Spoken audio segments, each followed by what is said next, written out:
Good morning and welcome to your State House. This is the People's House.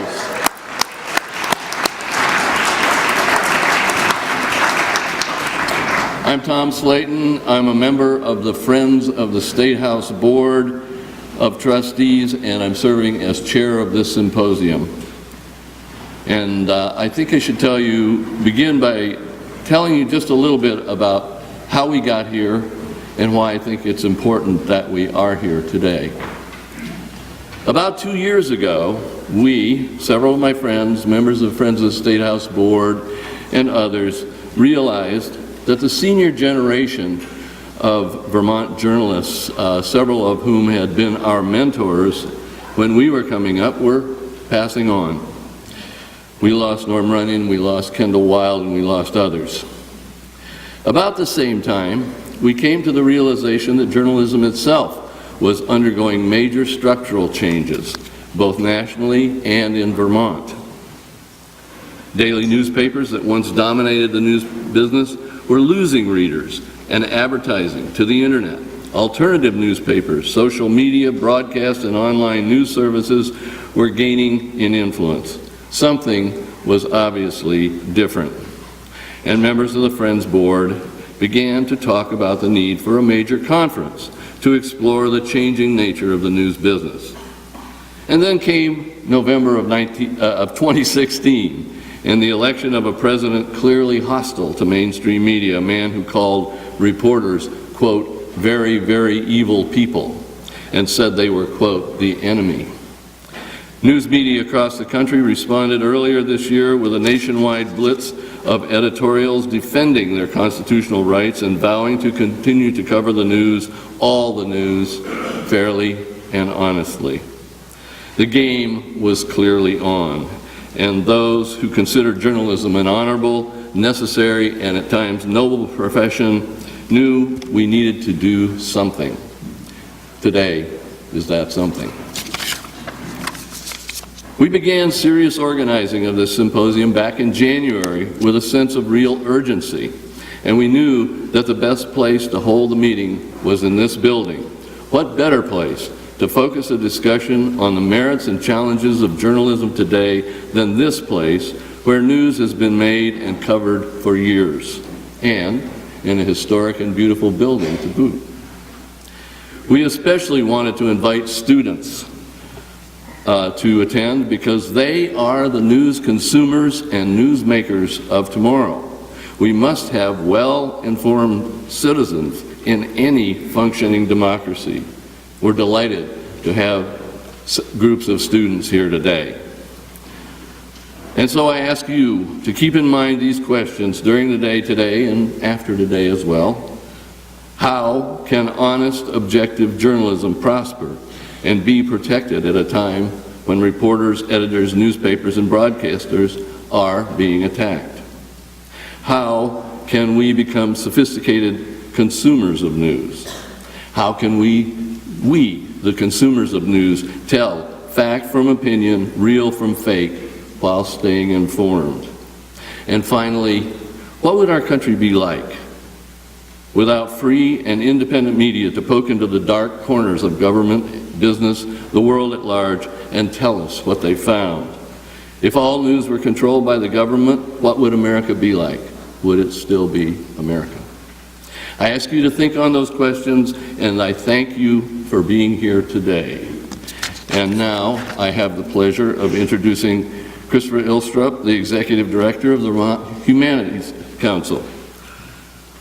The Humanities Council was an early and enthusiastic supporter of this symposium, and in fact, they made it possible. So please join me in welcoming Chris Ilstrup.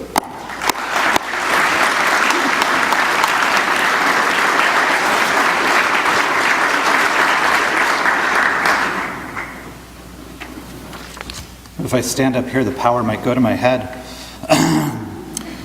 I want to start by noting that it's a pretty serious moment for journalism, and to take a moment of reflective silence in memory of reporter Jamal Khashoggi and the 44 other journalists who have died violently in service to their calling just this year.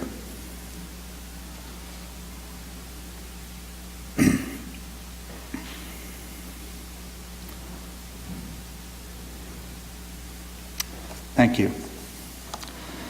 My name is Christopher. I'm the new Executive Director of the Vermont Humanities Council. I've been on the job for about 7 weeks, so I'm delighted that this is among the first events that I can be present with you all at. I'm honored to be here today in the beautiful and historic Vermont State House and to welcome you to the Friends of the State House Journalism Symposium. As an alumni of Vermont Digger, Vermont's investigative news organization, I'm particularly pleased to be welcoming such an esteemed group of colleagues to Montpelier. The symposium today is one of 9 events that the Council is presenting or co-presenting this season, through our Democracy and the Informed Citizen initiative. The initiative is supported by the Andrew W. Mellon Foundation and the Pulitzer Prize. It seeks to deepen the public's knowledge and appreciation of the vital connections between democracy, the humanities, journalism, and an informed citizenry. At the Council, we are often asked, why do the humanities matter in this time and in this place? And I can only respond that I believe it is vital to our survival as a democracy and a society that we raise up these disciplines and build a deep and broad understanding of our common humanity. Today's speakers demonstrate the importance of excellent journalism and the spirit of inquiry as just 2 reasons why the humanities are relevant in these days of the 24-hour news cycle and policy driven by tweet. The humanities ask all of us to be curious and inquisitive, to freely consider ideas and concepts from perspectives that are different from our own. Journalists, as humanities practitioners, ask us to seek understanding of the real-world consequences of our own actions and the actions of those whom we elect to govern our nation. When James Madison wrote the First Amendment to the Constitution protecting the freedom of the press, he could not have anticipated the challenges of the news media in the internet age. But his First Amendment in the Bill of Rights is no less important today than it was in 1791 when it was ratified. Here in Vermont, our own Matthew Lyon was one of the first journalists to go to prison for violating the Alien and Sedition Acts. In 1798, Lyon was put on trial and convicted for violating the act after he published editorials criticizing President John Adams. Sentenced to a year in prison in Vergennes and a $1,000 fine, it was not until 1840 that Congress recognized their error and passed a bill that acknowledged that Lyon was wrongfully convicted. Ever since that time, Vermont has had a lively, rambunctious, and truthful free press. I'm delighted to be here today to celebrate our journalists and perhaps learn a few things in the process. Thank you for coming, and it's my delight to turn it over to David Schütz, the State House Curator.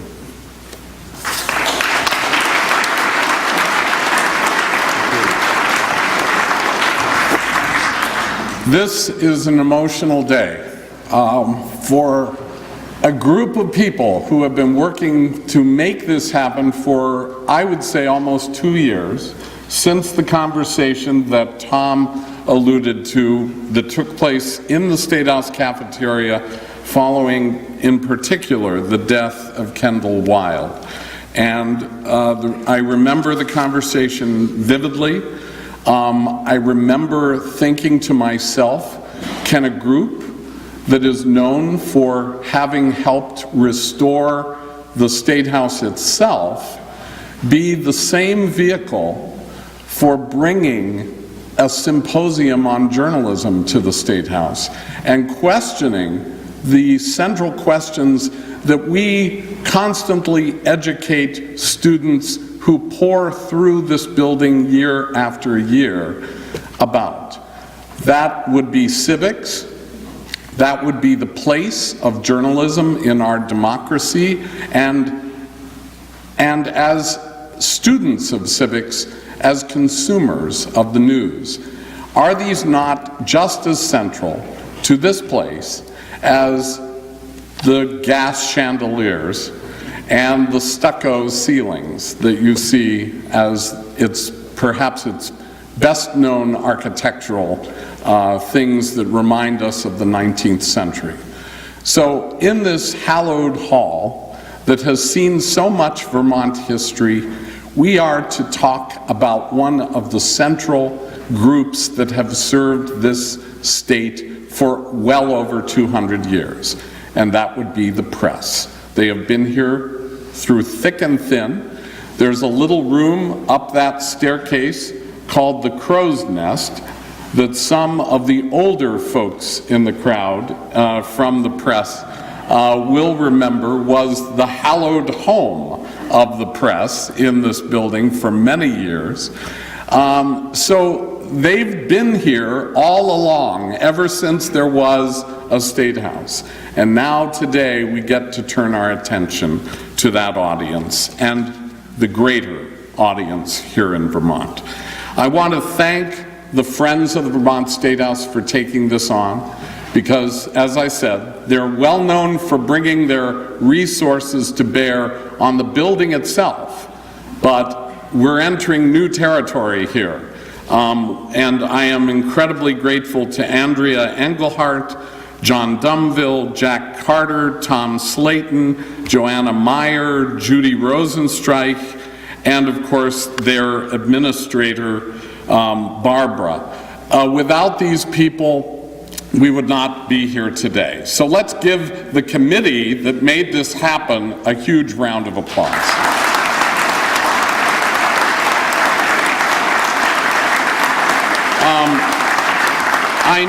I need as well to call out the Vermont Humanities Council, because as Christopher noted, he's only been on the job for 7 weeks, but there were people at the Humanities Council who wrapped their arms around this idea from the outset.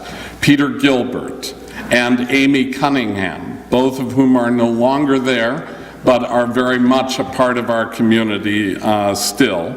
And not only Christopher himself, but Tess as well. And let's give them a round of applause. The Humanities Council. The Sergeant-at-Arms office, of course, runs this place, and it is no small thing to close off the Cedar Creek Room, a major traffic center for the building, at the very time that we bring hundreds of people into the State House and insist that you use this new route to get to the cafeteria. I also want to call out the many people who have given money to the Friends to make this happen. Our gold sponsor, the Abbey Group, out in the cafeteria itself. Silver sponsors Community National Bank, WDEV, and Chroma. Bronze sponsors Green Mountain Power and Rockingham Arts and Museum Project, and our media partner, VPR. Without all of them, we could not have done this today either. Yes, please. And we got a lot of promotional help from the UVM Center for Research on Vermont, as well as today's live broadcast and a previous broadcast on the Dave Graham Show, WDEV, which is on the air right now, just around the corner here. We may grab a few of you to be on the program as it is covering today's event. So that's all for now. Have a wonderful day, and I'll turn it back over to Tom.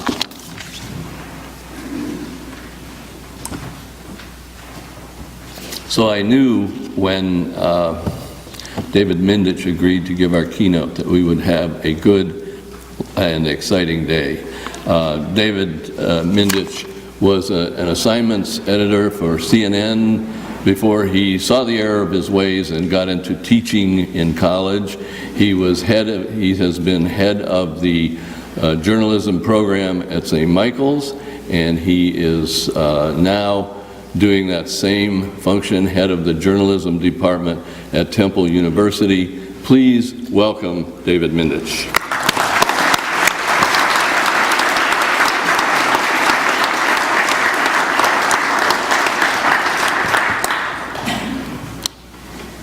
Thank you, Tom. Thank you, friends of the State House and the Vermont Humanities Council.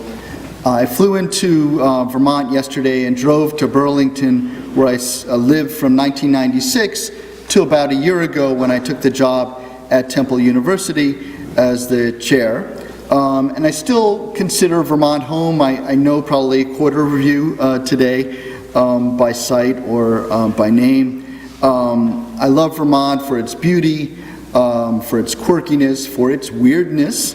On the drive from the Burlington airport to my house in Burlington, I passed Al's French Fries, and I was reminded that for years I thought, why does Al's spell French fries F-R-Y-S? And years ago I went in and there was a teenager behind the counter and I asked him, why do you guys spell fries F-R-Y-S? And he looked at me with a disgust that only a teenager could, and he said, plural?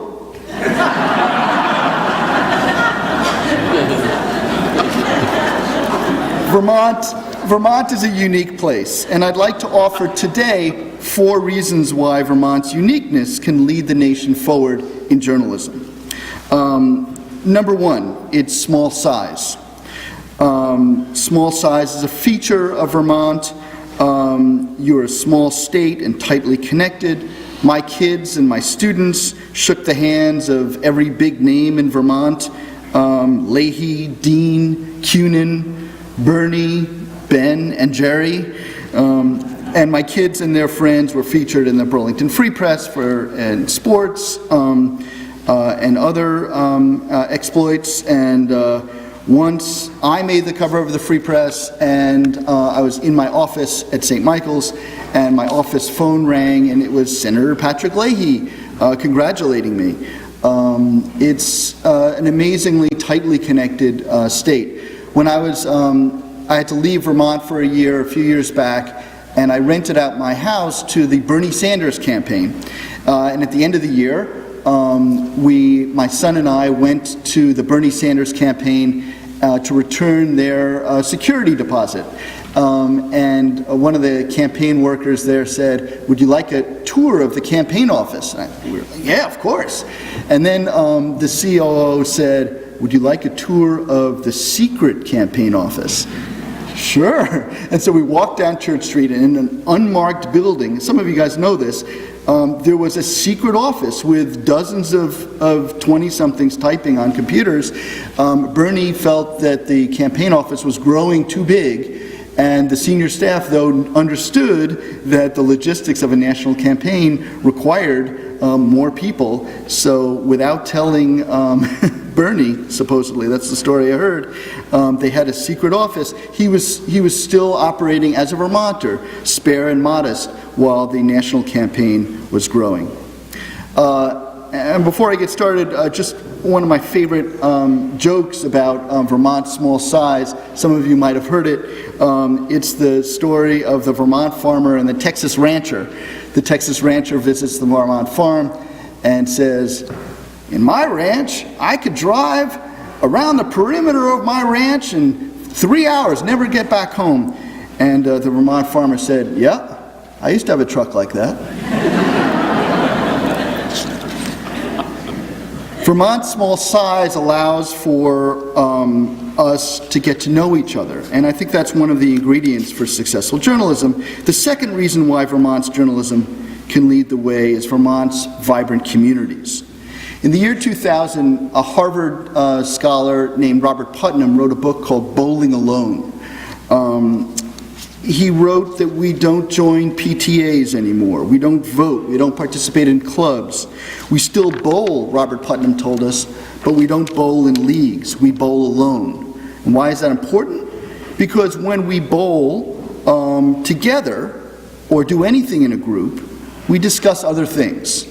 Sometimes we even talk about politics. Sometimes we mobilize. Sometimes we're more trusting, more collaborative. Sometimes we even learn from one another. And Putnam has a term for the links that we make when we join and connect. It's social capital. He ranked the various states in terms of social capital, and no surprise, Vermont was near the top.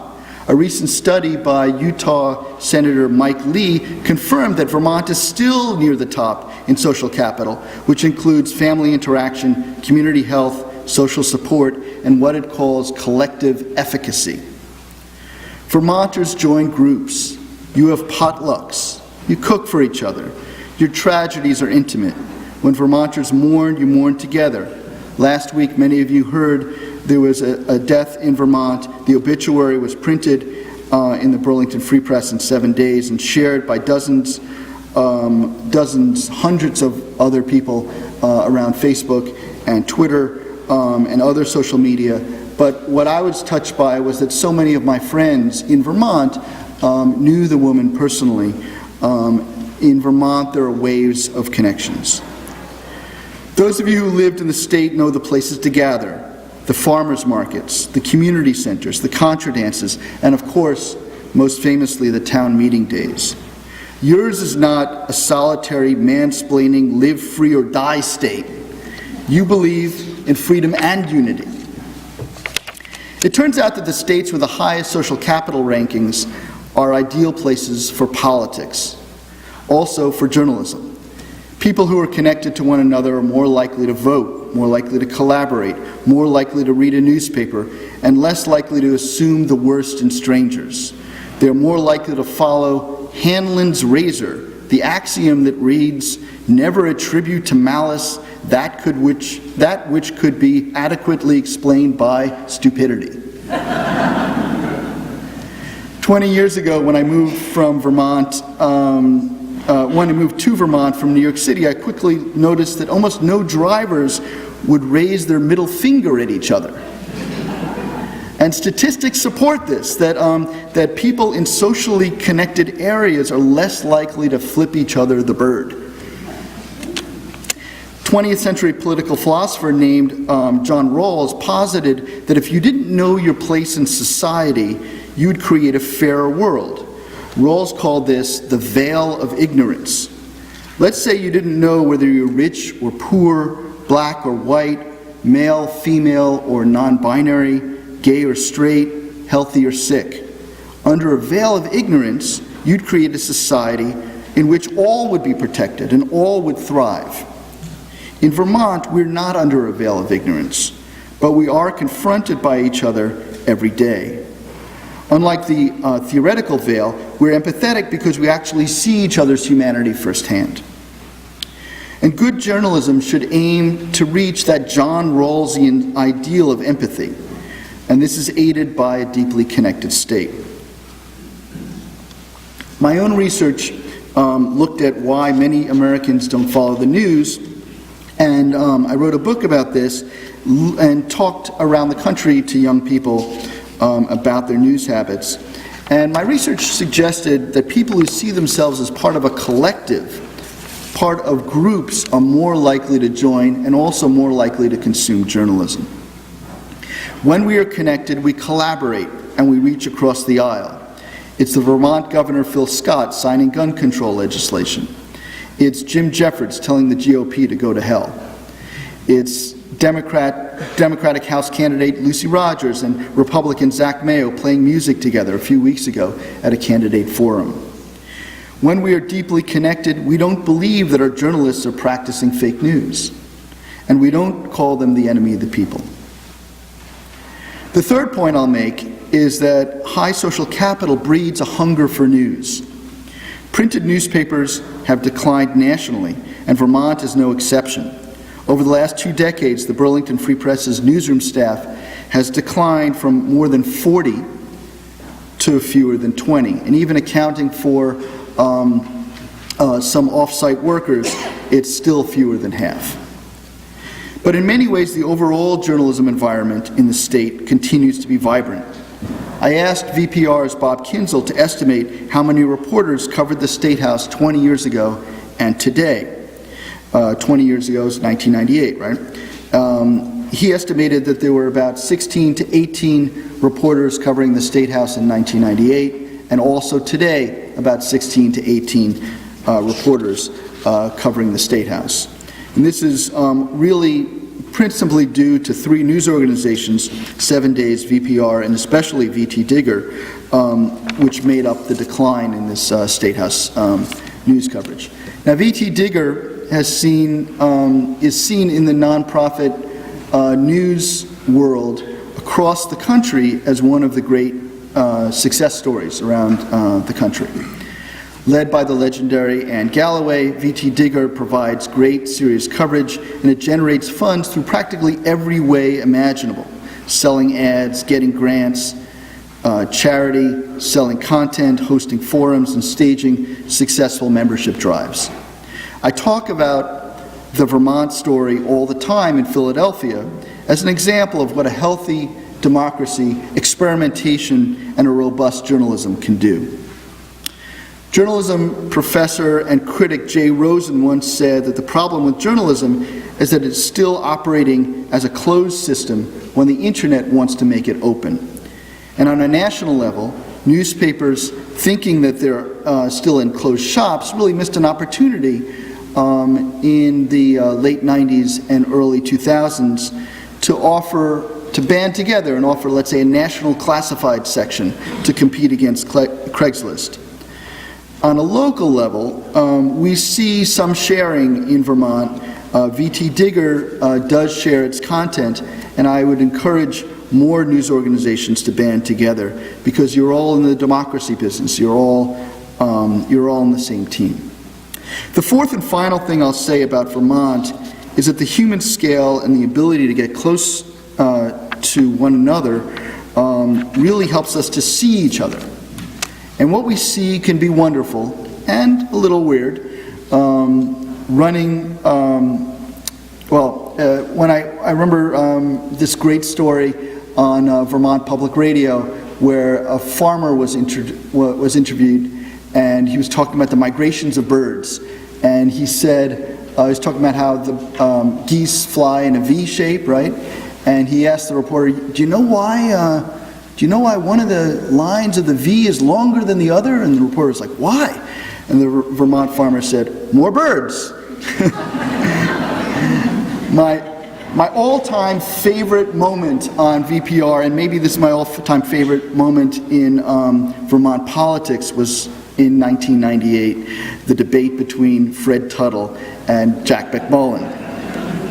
The moment when Fred asked, and I wrote this down so I have to read it, how many teats does a Holstein have, and how many does a Jersey have? How many teats on a cow? And Jack McMullen couldn't get that. And then Fred handed him a piece of paper with town names. Some of you guys probably remember this. And Jack McMullen proudly said Calais to one of the names. And that was the moment, of course, that sunk McMullen's campaign. Fred went on to win the primary and promptly endorsed Leahy, saying, he's a good man. And some of the best journalism in the state is practiced on the small retail scale. Journalism legend Mike Donahue used to tell young reporters to avoid paying gas at the pump. He'd say, go into the gas station, talk to the cashier, you might get some news. Mike taught for many years at St. Michael's, and walking to lunch with him was always an experience. He would invariably talk to the people digging a ditch, or the coaches or passersby, ask them about themselves and their family, and wind up getting news. In Philadelphia, this is a harder task. We have classes specifically geared towards talking to members of various communities. We have a class in Germantown, which is a predominantly African-American neighborhood, and we constitute the community by asking activists what stories they want to tell, and then our students wind up talking to them and then getting their stories out in conjunction with their stories. Same thing in Kensington, a neighborhood that's racked by drug use. You might have read the review, the article in the New York Times. We tell a different story that's also based on this really close interaction with the neighborhood. Finally, I want to close with some thoughts about how Vermont can lead the nation in journalism. In the aftermath of the 2016 election, something happened that I've never seen in my life. People across the nation started publicly announcing on social media that they were subscribing to the New York Times and the Washington Post. It was an act of civic engagement to support the embattled Fourth Estate. The idea that a newspaper subscription might be the equivalent of a charitable donation should remind us that we must strive for, in a news organization, the same lofty missions that the other great institutions of the land enjoy. This reminds me of a story. I was walking in the State House, up the State House steps with my then 7-year-old son, and I said, let's go into the State House. This is here in Montpelier. And he said, Dad, I don't think we should be in here. And I said, come on, we'll ask somebody. And of course, there was no guard, no one's checking ID, it's Vermont. And so he's holding my hand tighter and tighter. Dad, I really don't think we should be in here. Finally, some young guy with a handful of papers was walking by, and I said, are we allowed in here? And the guy said, of course you are. It's your house. And every news organization here should ask itself if it's seen in the same lofty company as this beautiful domed building. Do you have a lofty mission? Are you a crossroads to introduce disparate parts of society to one another? Do you help constitute community dialogue? Are you a crucial member of our democracy, holding leaders accountable to we the people? And if you were to become a nonprofit tomorrow, would people step up and contribute? We know from research conducted by the Project for Excellence in Journalism that quality journalism is also good for business. And Vermont has more of its share of quality news outlets than anywhere else I know, and fewer of the sensational ones. Soon after I moved to Vermont, I read an article by Ken Picard of 7 Days about a controversial figure on public access TV. A few weeks later, Ken contacted me about a story he was working about Catholicism at St. Michael's College. It was only because of his thoughtfulness and Pamela and Paula's willingness to print long-form think pieces that I trusted my reputation with Ken and his newspaper. And what Ken produced was one of the most thoughtful and nuanced pieces on my college that I've ever read. So I believe that the future of Vermont journalism belongs to those institutions that care about democracy. And I believe that the future of American journalism can view Vermont journalism as a model, as long as you all lead the way. Thank you.